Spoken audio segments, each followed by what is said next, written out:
बिस्मिल्लाह रहमान रहीम अस्सलाम वालेकुम वीरो तो मित्रों, मैं उम्मीद करदा कि तुसी होवोगे बिल्कुल ठीक ठाक। अज दी वीडियो खास तौर पर जोड़े साडे जट भाई ने, जमींदार लोग ने, उन्होंने वास्ते है। जिस तरह कि तुहानू नज़र आ रहा है इस वक्त मैं खेत खलियाना के अंदर मौजूद हाँ। तो मेरे इस साइड पर जी है तिली की फसल वो काश्त हो चुकी है। तो अगर इस साइड पर देखा जाए तो तुहाडे सामने चौरी काशफ जट साहब जोड़े ने वो ट्रैक्टर के पिछे एक जदीद जी टेक्नोलॉजी के नाल तैयार की गई मशीन है जी कि खुद खेलां बनाती है और खुद ही जी है वो बीज नूं उहदे यानी खेलों के उत्ते जी है वो काश्त कर रही है। प्लेंटर कहा जाता है, प्लेंटर, क्योंकि जट लोग थोड़ी जबान साड़ी अड़ जाती है। अच्छा, ये जोड़ा प्लेंटर है ये मतलब अक्सर असी देखा कि लोग जोड़े ने अगे वैसे ट्रैक्टर ते आम जी है खेलां कढ़वा के ते औरतों कोलों या मजदूरों कोलों ये जी है फसल काश्त करवाते सी तिली दी।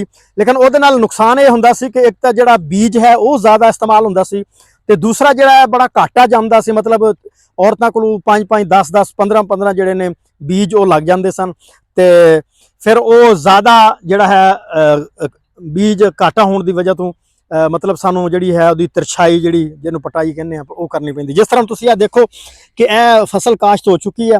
यह तकरीबन सिर्फ और सिर्फ 4 अंगल के फासले ते जोड़ा है मशीन ने जोड़ा है पौधा लाया। और सिर्फ जी मैं गल तुहानू खास तौर पर दसना चाहना कि असीं इहनूं तसल्ली नाल देखिया, तुहानू भी अगे चल के दिखावांगे कि यह प्लेंटर जोड़ा है सिर्फ और सिर्फ 2 बीज 3 ते ज़्यादा तो ज़्यादा 4 बीज जोड़े ने वो सिर्फ इस जमीन के अंदर जोड़ा है लगांदा। और ये एक तो बीज की बचत होंदी है, दूसरी जी है यदी बिजाई जी मतलब यदी जी पैदाइश है, अफजैश नस्ल है जी बीज की वो बहुत अच्छी है। तो ये बहुत इनफॉर्मेटिव है दोस्तों वास्ते वीडियो, क्योंकि अजकल जिस तरह लोग जिमीदार इन्होंने दिल मुतासर हो चुके हैं, परेशान हो चुके हैं। जिस तरह गंदम विचारों की घर रुलती पई है तो हुण सिर्फ और सिर्फ तिली की फसल वाल जो उन्होंने रुझान है कि असीं ये फसल काश्त करिए तो काफ़ी फायदा जो हासिल होएगा। ये भी एक खास गल जी एंड ते तुहानू मैं दसांगा कि ये जो दोस्त काश्त कर रहे हैं उन्होंने क्या फ़ायदा होएगा या नुकसान होएगा। तो ये नाल मैं उम्मीद करदा कि तुसीं जिहड़ा मेरी इस वीडियो नू एंड तक देखोगे। और अगर तुसीं मेरे चैनल अजे तक सबसक्राइब नहीं किया तो सबसक्राइब कर लो तो बैल आइकन नू क्लिक करो ताकि इह जिहियां इनफॉर्मेटिव वीडियो तुहाडे तक बर वक्त पहुँचदियां रहें। तो चलने अगले मराहल जिहड़े ने सारे तुहानू दिखाना जी। दोस्तों, चौरी आतिफ जट साहब इस वक्त मेरे नाल मौजूद ने। इन्होंने असी बड़ा औखा गड्डी ते रोकिया क्योंकि अजकल सीजन के दिन है तो सुबह तो लाके शाम तक काम करते हैं। असी क्या दोस्तों वास्ते जो मशवरा लीए बई ये जी बिजाई कर रहे हैं ये किस तरह कर रहे हैं, किन्ने अरसे का काम कर रहे हैं, कदों की गड्डी खरीदी है। तो यह जी जदीद टेक्नोलॉजी वाली मशीन है जी कि खुद ही खेलां कढ़दी है तो खुद ही चोपा लाँदी है, यदा की तरीका कार है, किस तरह इस्तेमाल कर रहे हैं। सलाम अलैकुम चोई साहब। वालेकुम सलाम। चोई साहब, सब तो पहले दसो तुहाडा की हाल चाल है? अलहमदुलिल्लाह जी, शुक्र है अल्लाह पाक दा। अच्छा चोई साहब, जिस तरह के अजकल साडे किसान बड़े परेशान ने तो तुसीं उन्हां वास्ते बड़ियां आसानियां पैदा कीतियां ने। तुसीं जदीद जिहड़ा है टेक्नोलॉजी के तहत मशीन एक लैके आए हो जिहड़ा चोपा भी लांदी है तो खेलां भी कढ़दी है। इहदे बारे तुसीं साडे दोस्तां नूं की कहना चाहोगे? बिल्कुल जी, ये गल तुहाडी बजाब आ। हालात बड़े नाजुक सीगे ते मैं खुद काश्त करना सीगा तिली दा। तकरीबन मेरा अपना 3 मुरब्बे आ उधर खानेवाल वाली साइड ते। उस सिलसिले च मैं पहले चन्नू फिरदा रहा, फिर उकाड़े गया, फिर उकाड़े एक दोस्त अच्छा मिल गया। असीं दोवां ने बह के थोड़ी जी मेहनत की है। दरअसल ये मशीनां है वा मकई वालियां, मकई दा चुप, हाँ मकई काश्त हुंदी है। इहदे वास्ते फिर असीं डाइयां तैयार कीतियां तिल वास्ते, जिहड़ा भी तिल यानी कि तिल दा बीज हुंदा बहुत छोटा, इस करके फिर तिल दियां डाइयां पाइयां, वो फिर असीं कामयाब कीता तरीका। मतलब स्पैशल जी है मकई वास्ते, तिल वास्ते तुसीं अगे जिहड़ा है ਇਹਦੀ ਆਲਟ੍ਰੇਸ਼ਨ ਹੋਈ ਹੈ ਜੀ ਵਿੱਚ ਡਾਈਆਂ ਦੀ ਤੇ ਇਹ ਤਿਲ ਤੇ ਕਾਮਯਾਬ ਆ ਅਲਹਮਦੁਲਿਲਾ। ਬਾਕੀ ਇਹਨਾਂ ਨੂੰ ਗੁਜ਼ਾਰਿਸ਼ ਕਰਾਂਗੇ ਭਾਈ ਹੋਰਾਂ ਨੂੰ ਕਿ ਤੁਹਾਨੂੰ ਉੱਥੋਂ ਚੋਪੇ ਨਿਕਲੇ ਆ ਉਹ ਵੀ ਚੈੱਕ ਕਰਾ ਦੇਣਗੇ। ਉਹ ਤਾਂ ਬਿਲਕੁਲ ਅਸੀਂ ਦੋਸਤਾਂ ਨੂੰ ਦਿਖਾਣੇ। ਤੁਸੀਂ ਇਹ ਦੱਸੋ ਚੋਈ ਸਾਹਿਬ ਭਾਈ, ਇਹ ਜਿਹੜੀ ਮਸ਼ੀਨ ਹੈ ਇਹਦੇ ਵਿੱਚ ਕਿੰਨਾ ਕੁ ਬੀਜ ਪਾਇਆ ਜਾਂਦਾ ਤੇ ਕਿੰਨੀ ਬਚਤ ਹੁੰਦੀ ਹੈ, ਔਰ ਜਿਹੜਾ ਕਿਆਰਾ ਹੈ ਜਿਹੜਾ ਕਿਆਰਾ ਅਸੀਂ ਤਿਆਰ ਕਰਨਾ ਉਹ ਕਿਸ ਤਰ੍ਹਾਂ ਕਰਨਾ ਹੈ, ਇਹ ਸਾਡੇ ਦੋਸਤਾਂ ਨੂੰ ਜ਼ਰਾ ਦੱਸੋ। ਕਿਆਰਾ ਬਿਲਕੁਲ ਜੀ ਹੋਣਾ ਚਾਹੀਦਾ, ਜਿਸ ਤਰ੍ਹਾਂ ਵੀ ਵੱਟੇ ਨਹੀਂ ਹੋਣੇ ਚਾਹੀਦੇ। ਆ ਤੇ ਅਲਹਮਦੁਲਿਲਾ ਮਾਸ਼ਾਅੱਲਾ ਬਹੁਤ ਜ਼ਿਆਦਾ ਵੱਟੇ ਆ, ਤੁਸੀਂ ਵੇਖ ਸਕਦੇ ਹੋ। ਜਿਸ ਤਰ੍ਹਾਂ ਆ ਬਣੀਆਂ ਨਾ ਖੇਲਾਂ, ਕਿਆਰਾ ਸੁਥਰਾ ਬਣਿਆ ਹੋਵੇ ਤੇ ਖੇਲ ਸੋਹਣੀ ਨਿਕਲਦੀ, ਚੋਪਾ ਵੀ ਸਹੀ ਲੱਗਦਾ। मतलब 2 ਹਲਾਂ ਦੀਆਂ ਜਿਹੜੀਆਂ ਹੈ 2 ਸੀਆਂ ਲਾਓ, ਫਿਰ ਉਤੋਂ ਲੇਜ਼ਰ ਕਰਾਓ, ਰੂਟਰ ਮਾਰੋ, ਹੱਲ ਮਾਰੋ, ਫਿਰ ਜਾ ਕੇ ਕਾਮਯਾਬ ਹੁੰਦਾ। ਅੱਛਾ, 1 ਏਕੜ ਦੇ ਵਿੱਚ ਕਿੰਨਾ ਕੁ ਬੀਜ ਹੈ ਜਿਹੜੀ ਮਸ਼ੀਨ ਇਹ ਤਕਰੀਬਨ 1.25 ਕਿਲੋ ਪਰ ਏਕੜ ਇਸਤੇਮਾਲ ਹੋ ਰਿਹਾ ਦਾ ਵੀ। ਅੱਛਾ ਅੱਛਾ, ਇਹ ਕਿੰਨੇ ਬੀਜ ਜਿਹੜੀ ਹੈ ਇੱਕ ਟਾਈਮ ਵਿੱਚ ਗਿਰਾਉਂਦੀ ਹੈ? ਇਹ ਤਕਰੀਬਨ 2 3 4 ਜ਼ਿਆਦਾ ਤੋਂ ਜ਼ਿਆਦਾ 5 ਕਿਸੇ ਚ ਗਿਰ ਜਾਣ 5 ਤੋਂ ਜ਼ਿਆਦਾ ਨਹੀਂ, 2 4 3 ਇੰਨੇ ਕੁ ਵੀ ਆਉਂਦੇ ਇਹਦੇ ਵਿੱਚ। ਅੱਛਾ ਚੌਸੇ, ਜਦੋਂ ਅਸੀਂ ਇਹਨੂੰ ਕਾਸ਼ਤ ਕਰ ਲੈਨੇ ਆ ਫਿਰ ਫੌਰੀ ਪਾਣੀ ਲਾਣੇ ਆ, ਕਿੰਨੇ ਦਿਨਾਂ ਬਾਅਦ ਇਹ ਨਿਕਲ ਆਂਦੀ ਏ? ਫੌਰੀ ਪਾਣੀ ਲਾਣਾ ਚਾਹੀਦਾ ਵਾ, ਇਹ ਤਕਰੀਬਨ ਚੌਥੇ ਤੋਂ ਪੰਜਵੇਂ ਦਿਨ ਨਿਕਲ ਆਂਦੀ। ਅੱਛਾ, ਨਾਲ ਕੋਈ ਖਾਦ ਵਗੈਰਾ ਅਸੀਂ ਵੀ ਦੇਣੀ ਹੈ? ਖਾਦ ਵਾਸਤੇ ਤੇਲ ਨੂੰ ਤੇ ਅਸੀਂ ਨਹੀਂ ਦਵਾ ਰਹੇ ਕਿਉਂਕਿ ਬੀ ਹੁੰਦਾ ਬਹੁਤ ਛੋਟਾ। ਆ ਖਾਦ ਵਾਲਾ ਆਪਣਾ ਟਾਪਾ ਲੱਗਾ, ਇਹ ਪੈਪ ਆਪਣੇ ਆ ਰਹੇ, ਇਥੋਂ ਖਾਦ ਗਿਰਨੀ ਆ, ਉਸੇ ਜਗ੍ਹਾ ਤੇ ਚੋਪਾ ਲੱਗਣਾ। ਅੱਛਾ, ਹੁਣ ਤੱਕ ਚੌਧਰੀ ਸਾਹਿਬ ਤੁਸੀਂ ਕਿੰਨਾ ਰਕਬਾ ਹੈ ਜਿਹੜਾ ਤਿਲੀ ਦਾ ਇਸ ਵਕਤ ਤਿਆਰ ਕਰ ਚੁੱਕੇ ਹੋ ਤੇ ਕਾਸ਼ਤ ਵੀ ਕਰ ਚੁੱਕੇ ਹੋ? 3 ਮੁਰੱਬੇ ਤੇ ਆਪਣਾ ਜ਼ਾਤੀ ਕੀਤਾ, ਉਸ ਤੋਂ ਬਾਅਦ 45 ਏਕੜ ਤੇ ਤਕਰੀਬਨ ਹੈ ਜਿੱਥੇ ਤੁਸੀਂ ਆਏ ਖੜੇ ਹੋਏ ਆ, ਤੇ ਬਾਕੀ ਇਲਾਕੇ ਚ ਮੇਰੇ ਖਿਆਲ 3-4 ਮੁਰੱਬੇ ਤੇ ਕੀਤਾ ਕਾਸ਼ਤ।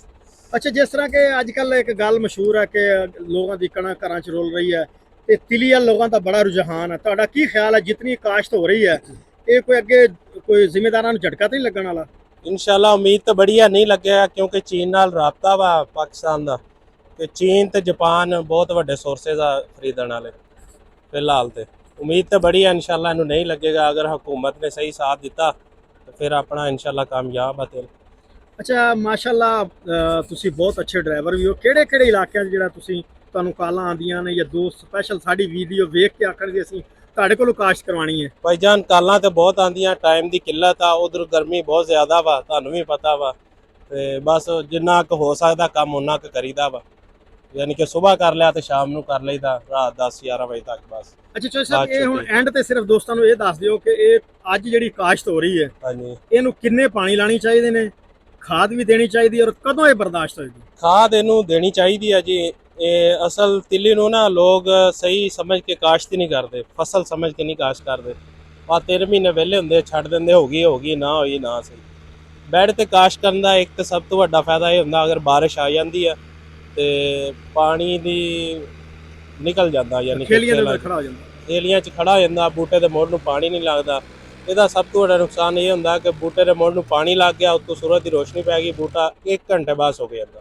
ਅੱਛਾ, ਇਹ ਬੈਡ ਤੇ ਕਾਸ਼ਤ ਕਰਨ ਦਾ ਇਹੀ ਫਾਇਦਾ ਹੁੰਦਾ ਵਾ ਕਿ ਤਿਲ ਬਚ ਜਾਂਦਾ ਕੁਛ, ਯਾਨੀ ਕਿ ਬਚਤ ਹੋ ਜਾਂਦੀ ਆ, ਕੋਈ ਬਾਰਿਸ਼ ਬੁਰਿਸ਼ ਆ ਜਾਵੇ। ਵੈਸੇ ਵੀ ਜ਼ਿਮੀਦਾਰ ਦੀ ਬਚਤ ਆ ਕਿਉਂਕਿ ਉਹਨਾਂ ਜਿਹੜਾ ਔਰਤਾਂ ਕੋਲੋਂ ਲਗਵਾਉਣਾ ਜਾਂ ਨਹੀਂ, ਔਰਤਾਂ ਕੋਲੋਂ ਤੇ ਉਹ ਤਾਂ ਫਿਰ ਐਡੇ ਚੁੰਡੇ ਲੱਗ ਜਾਂਦੇ ਆ। ਉੱਥੇ ਤੁਹਾਨੂੰ ਦਿਖਾਣੇ ਆ ਜਿਹੜਾ ਕਾਸ਼ਤ ਹੋਇਆ ਨਾ ਆਪਣਾ, ਇਹਦੇ ਨਾਲ ਪਰਲੀ ਸਾਈਡ ਤੇ ਆ ਸੋਲੰਗ ਤੋਂ ਪਰਲੀ ਸਾਈਡ ਤੇ ਨਾ ਉੱਥੇ ਚੋਪੇ ਲੱਗੇ ਮਾਈਆਂ, ਉਹ ਵੀ ਦੇਖੋ ਐਡੇ ਮੋਢ ਨਿਕਲੇ ਪਏ। ਅੱਛਾ, ਇਹ ਤੁਸੀਂ ਉਹ ਨਹੀਂ ਦੱਸਿਆ ਕਿ ਕਿਤਨੇ ਦਿਨਾਂ 'ਚ ਜਿਹੜੀ ਹੈ ਤਿਆਰ ਹੋ ਕੇ ਫਸਲ ਕਾਬਲੇ? ਇਹ ਫਸਲ 3 ਮਹੀਨਿਆਂ ਦੀ ਫਸਲ ਆ ਜੀ। ਪਹਿਲਾ ਪਾਣੀ ਇਹਨੂੰ ਬਿਜਾਈ ਦੇ ਦੌਰਾਨ, ਯਾਨੀ ਕਿ ਜਿੱਦਣ ਬੀਜਤਾ ਵਾ ਉਸੇ ਦਿਨ ਲਾ ਦਿਓ ਪਾਣੀ ਪਿੱਛੋਂ, ਠੀਕ ਹੈ, ਉਤੋਂ ਗੰਦ ਵਾਲੀ ਸਪਰੇਅ ਮਾਰ ਦਿਓ।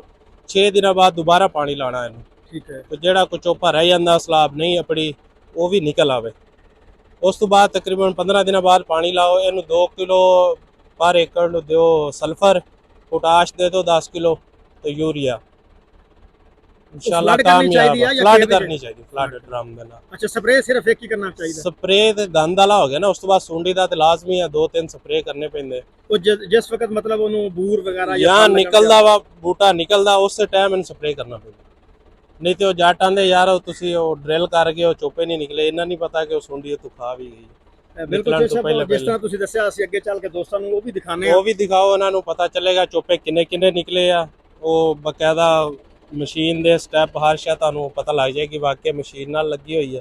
ਉਹ ਨਾਲ ਸਾਈਡ ਤੇ ਹੱਥਾਂ ਨਾਲ ਵੀ ਚੋਪੇ ਲੱਗੇ ਆ, ਉਹ ਵੀ ਥੋੜਾ ਜਿਹਾ ਕੈਮਰੇ 'ਚ ਵਿਖਾ ਦਿਓ। ਚਲੋ, ਆਪਣੇ ਤਜਰਬੇ ਦੇ ਲਿਹਾਜ਼ ਨਾਲ ਐਂਡ ਤੇ ਸਾਡੇ ਜ਼ਿਮੀਦਾਰਾਂ ਨੂੰ ਕੋਈ ਪੈਗਾਮ ਦੇਣਾ ਚਾਹੋ?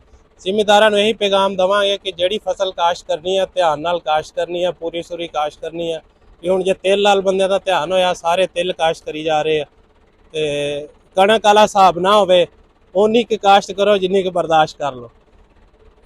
ਸਾਹਿਬ ਬਹੁਤ ਸ਼ੁਕਰੀਆ ਜੀ। ਦੋਸਤੋ, ਅਸੀਂ ਉਸ ਕਿਆਰੇ ਦੇ ਵਿੱਚ ਆ ਚੁੱਕੇ ਹਾਂ ਜਿੱਥੇ ਕਿ ਕੁਝ ਦਿਨ ਪਹਿਲਾਂ ਜਿਹੜੀ ਤਿਲੀ ਕਾਸ਼ਤ ਕੀਤੀ ਗਈ ਸੀ, ਤੇ ਇਸ ਵਕਤ ਜਿਹੜੇ ਉਹਦੇ ਪੌਦੇ ਨੇ ਉਹ ਨਿਕਲ ਰਹੇ ਨੇ, ਉਹ ਤੁਹਾਨੂੰ ਦਿਖਾਣੇ ਆ। ਇਹ ਤੁਸੀਂ ਦੇਖ ਸਕਦੇ ਹੋ, ਦੇਖੋ ਜੀ, ਇਹ ਸਿਰਫ 3 ਪੌਦੇ ਨੇ, ਅੱਗੇ ਇਹ 4 ਪੌਦੇ ਨੇ, ਅੱਗੇ ਇਹ 2 ਪੌਦੇ ਨੇ, ਔਰ ਉਸ ਤੋਂ ਅੱਗੇ ਇਹ ਫਿਰ 2 ਪੌਦੇ ਨੇ, ਫਿਰ ਇਹ 3 ਪੌਦੇ। ਜਿਸ ਤਰ੍ਹਾਂ ਅਸੀਂ ਜ਼ਿਕਰ ਕੀਤਾ ਕਿ ਇਹਦੀ ਜਿਹੜੀ ਹੈ ਬੀਜ ਬਿਲਕੁਲ ਕਮ ਇਸਤੇਮਾਲ ਹੁੰਦਾ, ਜ਼ਿਆਦਾ ਬੀਜ ਜਿਹੜਾ ਹੈ ਖਰਚ ਨਹੀਂ ਹੁੰਦਾ ਜਿਸ ਤਰ੍ਹਾਂ ਔਰਤਾਂ ਜਿਹੜੀਆਂ ਜ਼ਿਆਦਾ ਇਸਤੇਮਾਲ ਕਰਦੀਆਂ ਨੇ। ਅਗਰ ਕੈਮਰਾਮੈਨ ਮੇਰੀ ਬੈਕ ਸਾਈਡ ਤੇ ਦਿਖਾਵੇ ਤੇ ਇਹ ਜਿਹੜੀ ਹੈ ਪਿਛਲਾ ਖੇਤ, ਇਹਨੂੰ ਪਾਣੀ ਲੱਗ ਚੁੱਕਾ ਹੈ, ਇਹਨੂੰ ਵੀ ਪਾਣੀ ਕੁਝ ਦਿਨਾਂ ਤੱਕ ਲਾਣਗੇ। ਤੇ ਅਗਰ ਦੋਸਤਾਂ ਨੂੰ ਇਹ ਸਾਡੀ ਅੱਜ ਦੀ ਵੀਡੀਓ ਪਸੰਦ ਆਈ ਹੈ, ਅਗਰ ਤੁਹਾਡੇ ਜ਼ਿਹਨ 'ਚ ਕੋਈ ਸਵਾਲ ਆ ਰਿਹਾ, ਤੁਸੀਂ ਕੋਈ ਸਵਾਲ ਕਰਨਾ ਚਾਹੁੰਦੇ ਹੋ, ਇਹਦੇ ਬਾਰੇ ਕੋਈ ਮਾਲੂਮਾਤ ਲੈਣਾ ਚਾਹੁੰਦੇ ਹੋ, ਤੇ ਲਾਜ਼ਮੀ ਕਮੈਂਟ ਕਰੋ। ਅਸੀਂ ਇਹਦੇ ਬਾਰੇ ਬਿਹਤਰ ਜਿਹੜੀ ਹੈ ਰਹਿਨਮਾਈ ਤੁਹਾਡੇ ਵਾਸਤੇ ਲੈ ਕੇ ਹਾਜ਼ਰ ਹੋਵਾਂਗੇ। ਔਰ ਇਸ ਉਮੀਦ ਦੇ ਨਾਲ ਵੀਡੀਓ ਦਾ ਐਂਡ ਕਰਨੇ ਆ ਕਿ ਤੁਹਾਨੂੰ ਸਾਡੀ ਅੱਜ ਦੀ ਵੀਡੀਓ ਪਸੰਦ ਆਈ ਹੋਗੀ। ਆਪਣੇ ਹੋਸਟ ਗੁਲਾਮ ਮੁਸਤਫਾ ਸਿੰਧੂ ਨੂੰ ਦੇ ਇਜਾਜ਼ਤ। ਅੱਲਾਹ ਹਾਫਿਜ਼।